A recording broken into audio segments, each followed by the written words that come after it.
Bismillahirrahmanirrahim. Assalamu alaikum. How are you? Fine, sir. Today's task is the solution of review exercise number 8. Question number 3. Draw the following points on the graph paper. Yes. In points को आपने कहाँ draw करना है? Graph paper पे. ठीक है. Yes, sir. अच्छा, इन points में आप अगर गौर से देखें तो ये जो सिस्टम जिस तरह लिखा हुआ है इन सबको बोलते हैं ऑर्डर्ड पेयर. ओके. हमने आपको पहले वाले लेक्चर्स में बताया था कि ऑर्डर पेयर में जो फर्स्ट मेंबर होता है वो एक्स कोऑर्डिनेट कहलाता है और जो सेकंड मेंबर है Y coordinate. यानी इसे एब्सिसा कहते हैं और इसे ऑर्डिनेट कहते हैं. ये एब्सिसा और ये ऑर्डिनेट. तो जब आपने इनको ग्राफ पेपर पे शो करना है ना तो आपको सबसे पहले तो ग्राफ पेपर ड्रॉ करना है. यानी ग्राफ पेपर पे लाइंस ड्रॉ करनी है एक्स और वाई एक्सिस. ओके. Yes. 1 2 3 4 5 6 7 8 9 10. जब आप ग्राफ पेपर पे ही काम कर रहे होंगे तो वहाँ पे आपको ये लाइंस ड्रॉ करने की ज़रूरत नहीं. वहाँ पे पहले से ब्लॉक बने होते हैं. Yes. ओके. Okay, sir. इधर आ जाएगा फिर -1 -2 -3 -4 -5 6 7 8 9 -10. x ये ओरिजिन और ये x प्राइम. y और ये वाला y प्राइम. पॉजिटिव 1 2 3 4 5 6 7 8 9 और ये 10. -1 -2 -3 -4. ओके हो गया. अच्छा, हम पहला पॉइंट इसमें से सिलेक्ट कर रहे हैं -3 एंड -3. ओके. तो x पे -3 का मतलब है कि वहाँ से -1 -2 एंड -3. ये पॉइंट हो गया x पे. y पे -3 है. इट मीन्स यहाँ से हम ऊपर भी जा सकते हैं नीचे भी आ सकते हैं. चूंकि ये नेगेटिव है इसलिए हम डाउनवर्ड मूव करेंगे. y नेगेटिव हो तो डाउनवर्ड जाते हैं, x नेगेटिव हो तो हम लेफ्टवर्ड जाते हैं. सर जी इस पर प्राइम आएगा वो माइनस वाली रकम होगी ना. नहीं, प्राइम वगैरह का इसमें चक्कर नहीं है. आप यहाँ पे साइन देखेंगी कि साइन अगर आपके पास नेगेटिव है जी सर. तो इट मीन्स अगर y का नेगेटिव है तो you will move downward, origin से नीचे मूव करेंगी. जी. ठीक है. और जब x यानी एब्सिसा नेगेटिव है तो you will move leftward from the origin. Okay sir. Okay. Okay. तो यानी ये -3 था, यहाँ से आगे -3 नीचे मूव करेंगे. -1 -2 एंड -3. इस जगह पे हम ये बना देंगे डॉट और इसको नाम दे देंगे p -3 -3.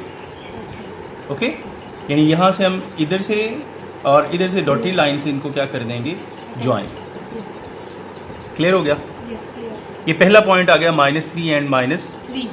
अब दूसरे पॉइंट के लिए आपको ग्राफ दूसरी दफ़ा ड्रॉ करना है, लेकिन मैं इसी पे एडजस्ट कर देता हूँ. -6 एंड 4 -3 4 5 -6 हो गया. यस. अब ये 4 है, इसका मतलब है कि हम यहाँ पे मूव करेंगे अपवर्ड्स.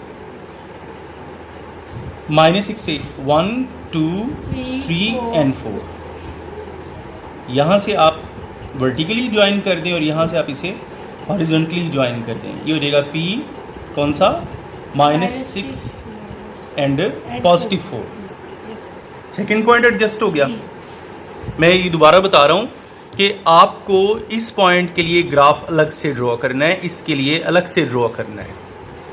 ठीक है. तो मैं टाइम सेविंग के लिए इसी जगह पे ड्रॉ कर रहा हूँ. 4 -5 4 -5. x पे 4 है. इट मीन्स हम राइट वर्ड मूव करेंगे, ओरिजिन से राइट की तरफ. 1 2 3 एंड 4. यहाँ से -5 हम डाउनवर्ड जाएंगे. 1 2 3 4 एंड 5. यहाँ पे आ गया हम. ओके.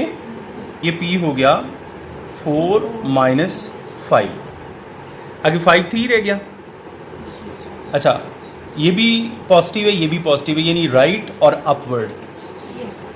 4 5 5 और 3 अपवर्ड 1 2 3. ओके, ओके यानी इसको हम इधर से ज्वाइन कर देंगे। ये हो गया P5 3। Done, clear. क्लियर। तो ये आपका जो है क्वेश्चन नंबर 3 हुआ। अब हम क्वेश्चन नंबर 4 पे आते हैं। इसकी समझ आ गई ना आपको? जी सर। डन।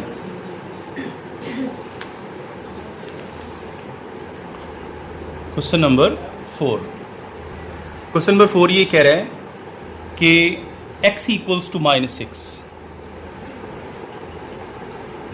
अब ये जो सवाल है ये बिल्कुल हमने पीछे जो सवाल कर लिए उन्हीं जैसे ही हैं।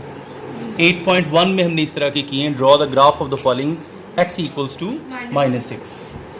ओके, तो ये आपको हम टेबल भी बना के हम कर सकते हैं, अदरवाइज ये बड़ा सिंपल सा है। मुझे अब ये बताएं कि अगर वैल्यू दी हुई है x की तो उसका y कोऑर्डिनेट क्या होगा? अगर सर जी x की वैल्यू दी है तो उसका कोऑर्डिनेट y कोऑर्डिनेट 0 होगा। जी sir. It means x is equal to -6 and y is equal to 0। यानी ये क्वेश्चन का पार्ट नहीं है, लेकिन अगर हमें सिंगल एक कोऑर्डिनेट दिया हुआ है तो उसका जो अपोजिट कोऑर्डिनेट होगा वो ऑब्वियसली क्या होगा? 0। वही वाला टेबल बनाना है। नहीं, बस इसको इसी पे हम ड्रॉ कर लेते हैं।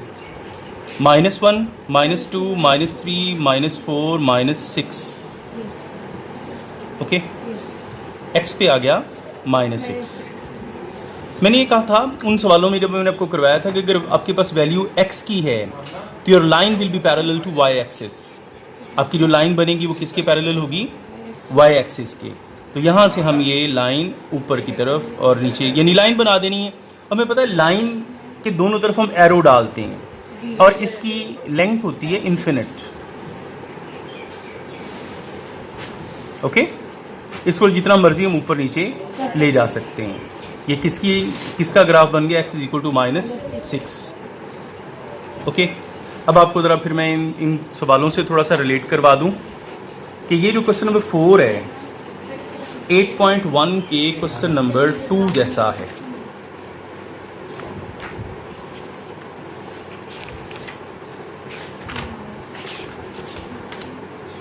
ये देखें, जैसे हमने ये किया था ना, ये नज़र मार लें।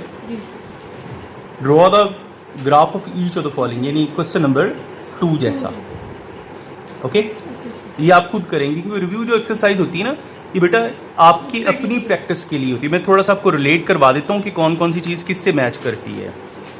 ड्रॉ द फॉलोइंग ग्राफ, इन्हें कन्वर्शन ग्राफ्स कहते हैं। क्या बोलते हैं? ये 8.2 के क्वेश्चन नंबर 3 जैसा है। ये देखें 4 जैसा। Draw the graph of the following, ज़रा नज़र मार लें कि आपके पास 8.2 में 1 माइल इक्वल टू 1.6 किलोमीटर था।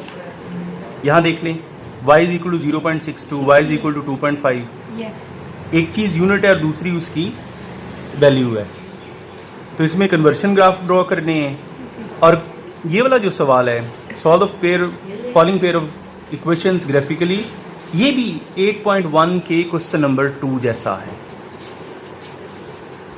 ओके, तो इसकी प्रैक्टिस आप खुद करेंगे। क्लियर हो गया? ये थोड़ी सी एक नई चीज़ थी, पीछे इसकी प्रैक्टिस उन्होंने नहीं दी। पीछे इस जैसा जो सवाल था वो 8.1 का पहला सवाल था, ये वाला। लेकिन ये सवाल थोड़ा सा इससे मुख्तलिफ कैसे है कि इसमें उसने कहा determine the quadrant of the coordinate plane in with the following points lie. इसमें सिर्फ हमें क्वाड्रेंट बताना था। यहाँ उसने क्या कह दिया है कि इसका ग्राफ ड्रॉ कर दें, इसलिए मैंने आपको करवा दिया। डन? ओके, अल्लाह हाफिज़।